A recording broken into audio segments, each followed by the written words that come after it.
ممکنه حادثه یا اتفاقی بیفته که با گذشت زمان شرایط تغییر پیدا کنه و در آینده اثبات گذشته و اتفاقاتی که افتاده کار سختی باشه.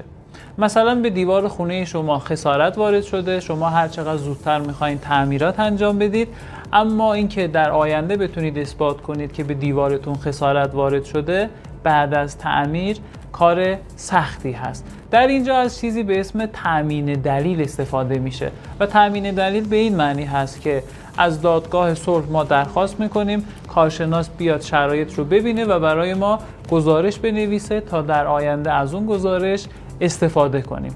تامین دلیل کاربردهای زیادی داره. مثلا جایی که تصادفی اتفاق بیفته و ما میخوایم زودتر خودرومون رو تعمیر کنیم، اونجا هم از تامین دلیل استفاده میکنیم. یا اگر قرار ملکی آپارتمانی به شما تحویل بشه اما هنوز آماده تحویل نیست، شما میتونید از تامین دلیل استفاده کنید تا تکمیل نبودن و ناقص بودن اون آپارتمان گزارش رسمی بشه. حتی تو پروژه های پیمانکاری خیلی از پیمانکارا از تامین دلیل استفاده میکنن تا پیشرفت پروژه و کارهایی که انجام شده رو گزارش کنن و از کارفرما هزینه ها رو مطالبه کنن.